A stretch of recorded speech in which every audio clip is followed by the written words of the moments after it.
Olá, eu sou a doutora Ninesh e resolvi gravar este vídeo para conversar um pouco sobre o vírus, né, o coronavírus, como não podia ser de outra forma, e algumas informações que são bem embaçadas, são científicas, mas que eu gostaria de colocar aqui de uma forma mais assim, coloquial, mais metafórica, um pouco mais como eu falo geralmente no consultório com meus pacientes, com as crianças também, na pediatria, é, que talvez eu acho que para quem não é da área da biologia, é importante a compreensão também, né, da forma do vírus, das características do vírus, para entender o porquê das medidas que estão sendo propostas, tá? Das medidas de higiene, de lavar as mãos, do isolamento, né? O que fazer com a roupa do corpo quando você saiu para fora, ou luva sim, luva não. Então, esses são os assuntos que a gente vai abordar agora, tá bom?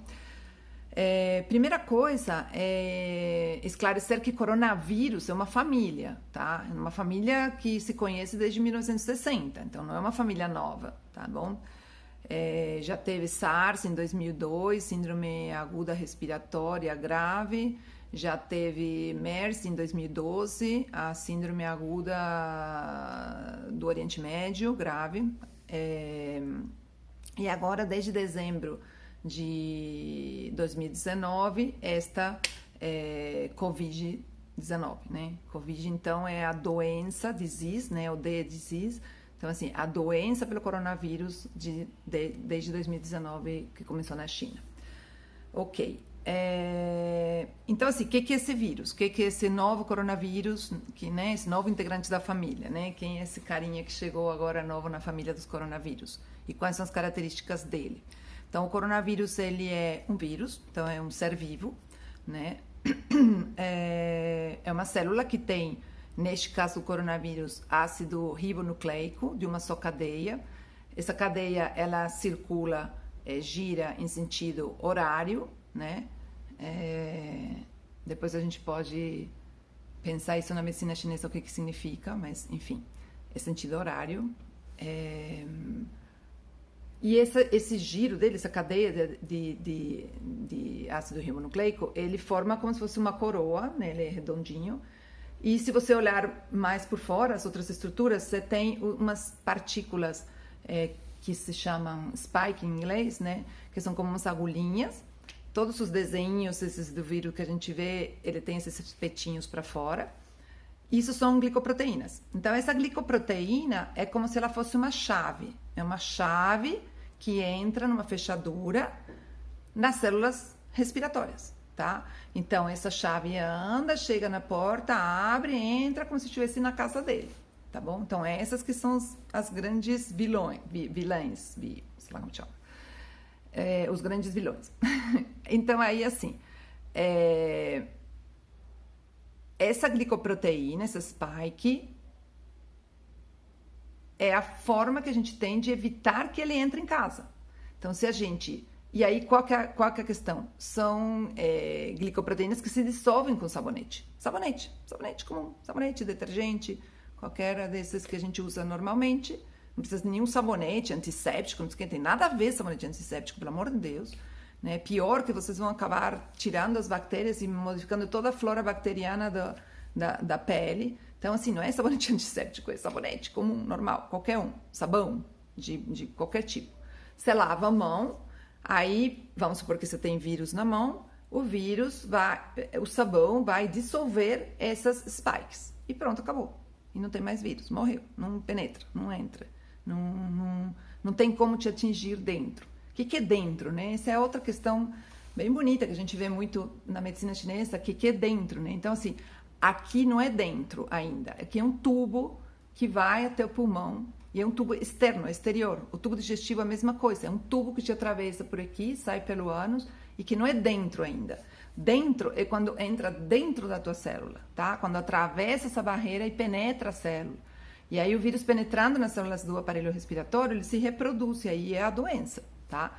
Então, evitar essa questão do vírus poder te penetrar realmente, mesmo ele entrando aparentemente dentro de você, mas que não é dentro,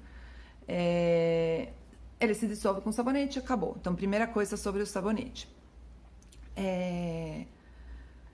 Sobre a questão do contato, né? Então, assim, o que acontece se eu tô com vírus na minha mão? Eu peguei numa superfície com vírus na minha mão.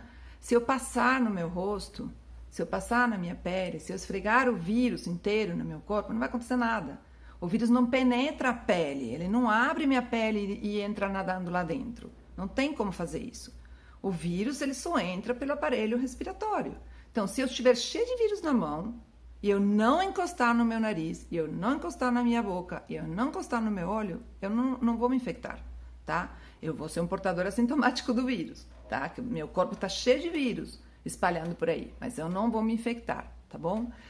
Então, a coisa mais importante é essa consciência que é muito, extremamente difícil de você não encostar nas suas mucosas, com a mão contaminada de vírus. Então, a gente fala a mão porque a mão, a gente não leva o cotovelo na boca, né? Não fica levando o cotovelo no olho. Então, é a mão.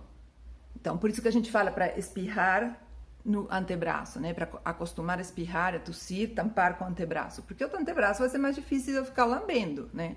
Bem mais difícil do que enfiar um dedo no olho, coçar o olho, acabar colocando o dedo na boca, tá bom? Então, primeira coisa importante, ou segunda coisa importante, ou terceira coisa importante é não entender que não é pela pele, que é pelas mucosas mesmo. Então, se eu lavar as mãos, que é o que eu geralmente coloco na boca, é mais fácil de eu não me contaminar. Outra questão é como que o vírus se transmite para o ar, né? Então, assim, este vírus especificamente, ele é um vírus pesado. Ele é um vírus grande, enorme. Tipo, ele tem 200 nanômetros, o que é muito. E ele é pesado porque ele tem essas proteínas com açúcar, né? E então isso faz ele pesado. Para comparar, por exemplo, assim, o vírus do sarampo é um vírus que se eu espirrar, né? Se eu colocar para fora o vírus do sarampo, ele vai ficar disponível no ar, ele vai andar no ar, não é que ele anda, ele não voa, ele não é um mosquitinho que sai voando pegando as pessoas, tá bom? Ele simplesmente está grudado em gotículas de secreções. Quando eu tusso, quando eu espirro, quando eu falo, né? Essas gotículas saem com vírus grudadas neles. Então, assim, toda a questão é da dinâmica física dessa gotícula. O vírus, ele não tem perninha, ele não anda e ele não voa. Tá bom? Então, assim, essas gotículas com o vírus como o do sarampo, elas podem andar, tipo voar, elas podem se disseminar, vamos dizer assim melhor, por 10 metros de distância. 10 metros. Este vírus, como ele é pesado e ele é grande, ele vai se disseminar e cair com 1,20 m, 1,50 m. Então, a distância de 2 metros de uma pessoa para outra é fundamental. Porque eu posso estar infectadaça de vírus, estar espirrando vírus, se eu estiver imóvel, porque aí se eu vou me locomovendo também, essa distância vai crescendo na superfície, né? Então, assim, 2 metros de distância, os meus vírus caem no chão. E eu não me contamino também na respiração de outras pessoas. Ficou claro, mais ou menos? Tá bom. A outra coisa é minha roupa. Então, assim, eu tô contaminada de vírus externamente, chego em casa cheia de vírus. O que eu tenho que fazer? Tirar minha roupa toda, enfiar num saco plástico, guardar, sei lá, colocar lá fora, na área, em qualquer lugar. Na verdade, assim, enfiar na máquina de lavar roupa e já lavar logo com sabão, porque, de novo, a mesma história. Água e sabão mata o vírus. Água e sabão desativa essas espículas, que são a parte que produz a doença, que produz a penetração. Então, eu lavo minha roupa, pronto, o vírus morreu, não tem mais vírus na minha casa. É bem importante isso, entender que esse vírus na roupa, ele não vai me contaminar, mas é que eu vou encostar na roupa, vou encostar nos objetos e vou continuar espalhando esse vírus para alguém, em algum momento, enfiar a mão nas mucosas e se contaminar, tá? Saiu um trabalho dia 17, hoje é dia 21, então dia 17/3, no New England Journal of Medicine, saiu um trabalho mostrando, eles estudaram o tempo que o vírus dura fora do corpo em diferentes superfícies. Então, eles estudaram papelão, plástico, cobre, aço inox e o ar, tá?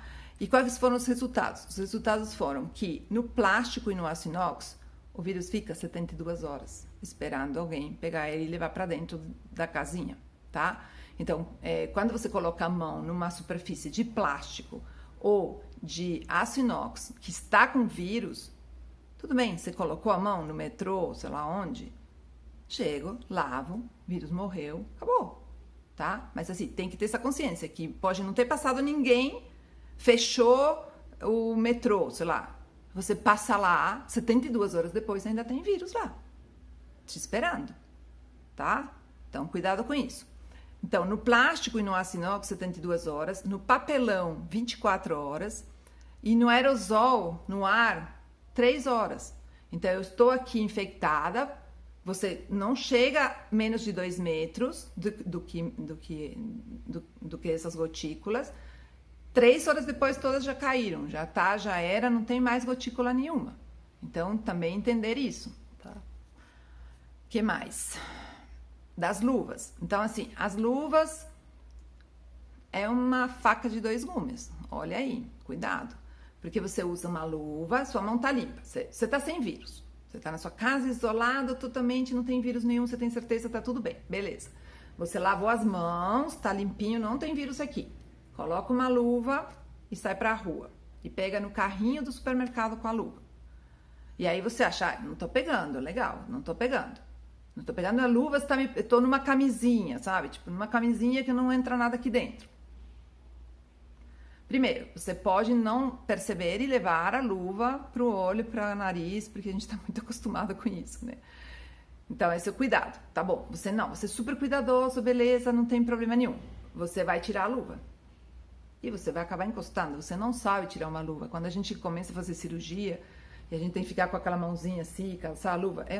É um desespero até você acostumar a andar com a mão esterilizada e tirar a luva e colocar a luva sem se contaminar e tirar a luva quem já fez cirurgia sabe disso. Então, assim, não é tão fácil assim você retirar a luva sem se contaminar. Beleza, você retirou a luva, tem que jogar no lugar certo e tem que lavar as mãos imediatamente. Então, assim, luva sim, mas com todos esses cuidados. Então, não sei até onde isso é super recomendado, tanto que não é recomendado, tanto que não é uma recomendação, mas eu tenho visto as pessoas usando luva. Mais importante é lavar as mãos, lavar as mãos, lavar as mãos, lavar as mãos o tempo inteiro, como se fosse uma neurose coletiva. É lavar as mãos, tá? O tempo inteiro em casa. Você põe um despertador para tocar, apitar no celular, não sei, mas lava as mãos o tempo inteiro. Depois, as fezes. Então, as fezes é uma coisa, porque assim, não tá. É que a gente não sabe nada do vírus ainda. Tá tudo sendo estudado, tá tudo começando, entendeu? Mas em Wuhan, lá na cidade que começou, 10% dos pacientes tiveram sintomas gastrointestinais, né? Diarreia. Vai ver que o pessoal tá lendo artigo científico, por isso tá comprando papel higiênico. Diarreia, vômitos e dor abdominal, tá? Então, as fezes podem, a gente não sabe, mas as fezes podem estar com vírus, sim, tá? Então, super cuidado com banheiro, super cuidado com fralda de criança, tá? É importante isso. E eu acho que era isso, mais ou menos, que eu queria falar, não sei se eu esqueci alguma coisa. Sim, da roupa, é isso, a roupa contaminada, quando você chega da rua, você tira. E, assim, a ideia não é que é como se fosse assim, sei lá, formiguinha andando, sabe? Você colocou ali no chão, aí vai sair um monte de formiguinha andando pela casa, contaminando todo mundo. O vírus não anda, o vírus não tem perna, o vírus não voa, o vírus não entra pela pele, tá? O vírus é isso que a gente estava explicando aqui o tempo inteiro, tá bom? Então é importante visualizar isso, essas imagens, eu acho que para mim sempre ajuda, né? Esse entendimento mais infantilizado da coisa, mais metafórico, tá bom? Então fiquem seguros, fiquem responsáveis, fiquem conscientes e se apoiem uns aos outros. E é isso, estamos juntos, tá bom?